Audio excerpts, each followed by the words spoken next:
Այդ օրը սովորականի պես խաղաղ էր սկսվել։ Ես Անահիտս տանն էի, զբաղված ենթրիկ պատրաստելով։ Ամուսինս Կարենը դեռ աշխատանքի էր, իսկ սկեսուրս տիկին Սեդան գնացել էր հարևանուհու մոտ սուրճ խմելու։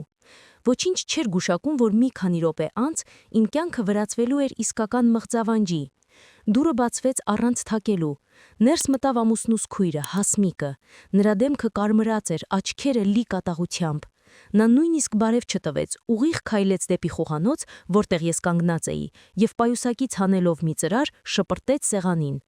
Մի օր ամուսնուս քույրը մտավ տուն ու բղավեց իմ վրա։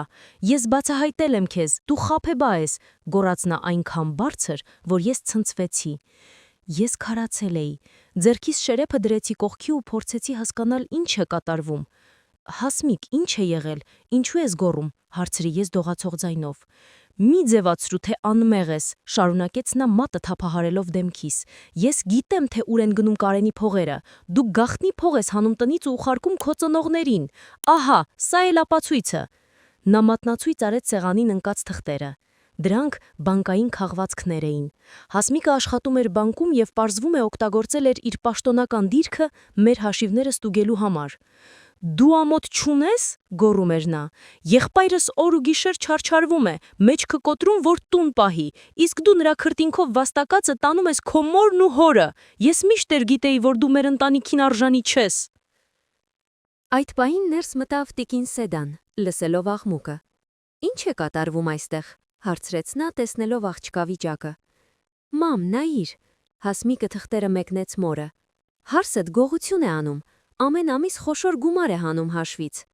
Սկեսուրս նայեց ինձ, հիասթափված ու կասկածամիտ հայացքով։ Իմ կոկորդը սեղմվել էր։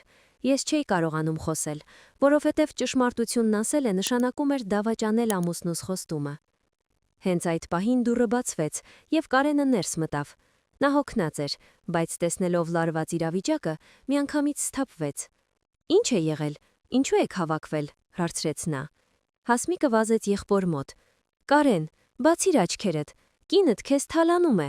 նայիր այս քաղվածքները, նա ամեն ամիս գումար է հանում ու անհետացնում։ Կարենը վերցրեց թուղթը, նայեց թվերին, հետո նայեց ինձ։ Ես գլուխս կախեցի։ Սենյակում քար լռություն տիրեց։ Հասմիկը հաղթական ժպիտով սպասում էր, որ Կարենը կվռնդի ինձ տնից։ Բայց Կարենը խորը շունչ քաշեց ու ցածր ձայնով ասաց. Հասմիկ, հավաքիլ իրերդ ու գնա տուն։ Հասմիկը ապշեց. Ինչ, բայց նա գողանում է քեզանից։ Ոչ ոք ոչինչ չի գողանում։ Կարենի ձայնը դարձավ ավելի խիստ։ Այդ գումարները Անահիտը չի ծախսել իր ծնողների վրա։ Այդ գումարներով նա փակում էր իմ պարտքերը։ Բոլորը, այդ թվում եւ տիկին Սեդան, քարացան։ Ինչ պարտքեր, տղաս, հարցրեց մայրը։ Կարենը նստեց աթոռին ու պատմեց ամեն ինչ։ Պարզվեց, որ կես տարի առաջ նա բիզնեսի մեջ սխալ էր թույլ տվել ու մեծ պարտքերի տակ ընկել։ Նա չէր ցանկացել անհանգստացնել ընտանիքին։ Ես իմացել էի այդ մասին պատահաբար։ Եվ փոխանակ սկանդալ սարքելու ես վաճառել էի իմ օժիտի ոսկիները, ինչպես նաև սկսել էի գաղտնի պատվերներ վերցնել, տանը կարանելով, որպեսզի օգնեմ նրան փակել վարկերը։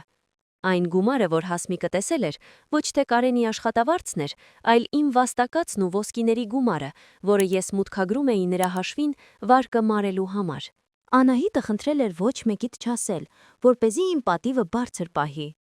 ասաց Կարենը նայելով քրոջը։ Իսկ դու, քույրիկ, մտնում ես իմ տուն, քրքռում ես իմ հաշիվները ու վիրավորում իմ կնոջը, ով իմ մեջքին կանգնած է եղել ամենադժվար պահին։ Հասմիկի դեմքի գույնը փախավ։ Նա չգիտեր ուր կորչեր ամոթից։ Տիկին Սեդան մոտեցավ ինձ, գրկեց ու արտասվեց. Ներիր մեզ աղջիկս, ես չգիտեի, որ դու այդքան հոգատար ես։ Հասմիկը առանց մի բառ ասելու վերցրեց պայուսակն ու արագ դուրս եկավ տնից։ Այդ օրվանից հետո մեր ընտանիքում շատ բան փոխվեց։ Հասմիկը դեռ երկար ժամանակ չէր համարձակվում նայել իմ աչքերին։